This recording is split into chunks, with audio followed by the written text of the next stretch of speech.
Praise lord. మన ప్రభు అయిన యేసుక్రీస్తు వారి నామమున అందరికీ వందనములు తెలియజేస్తున్నాను. 2025 సంవత్సరం ఆగస్టు నెల 20వ తారీఖున తండ్రిన దేవుడు పరిశుద్ధ గ్రంథం నుండి ఈరోజు మన కొరకు వాగ్దానం పంపినారు.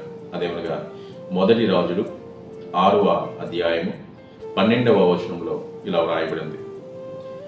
నేను చేసిన వాగ్దానమును నీ పక్షముగా స్థిరపరిచెదను.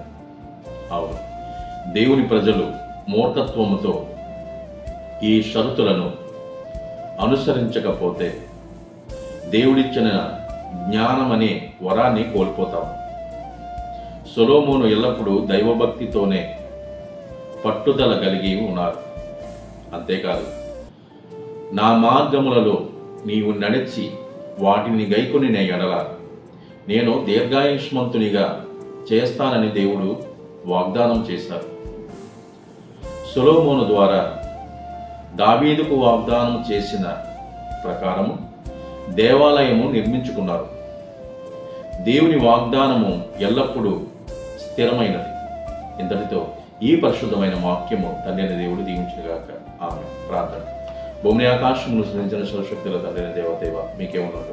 గడిచిన దినం నుండి మరొక నూతన దినం మాకు ఇచ్చినందుకు మీకు స్తోత్రములు. మమ్మల్ని సజీవంగా ఉంచినందుకు మీకు స్తుతులు తెలియజేసుకుంటున్నాం.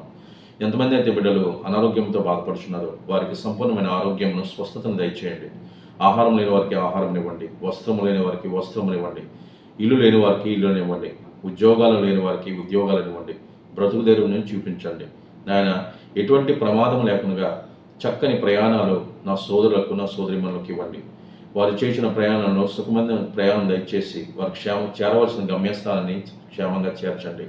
యజమానులతో పనిచేయకుండా తండ్రి, విధేయులైన పనివారిగా పనిచేయడానికి, నీ నామానికి మహిమ తెచ్చే బిడ్డలుగా మేము బ్రతకడానికి మాకు జ్ఞానాన్ని, తెలివిని, ఆరోగ్యాన్ని ఇస్తాను తండ్రి. అలాగే మీ యొక్క రాకడ సమయంలో మమ్మల్ని అందరినీ జ్ఞాపకం చేసుకుని మేము 1000 ఏండ్ల పరిపాలన రాజ్యంలో మమ్మల్ని చేర్చుకుంటారని త్వరలో రానయ్యన్న మా ప్రభు అయిన యేసుక్రీస్తు వారి నామమున బ్రతిమాలు వేడుకునిచున్నాం తండ్రి. ఆమె. అందరికీ క్రీస్తు నామమున వందనములు. ఈ వాక్యములను మీరు అనేక మందికి తెలియచేయండి. దైవ దీవెనలు, దేవుని ఆశీర్వాదములు మీరు పొందుకోవాలని నా ప్రార్థన. ఆమె. Praise lord.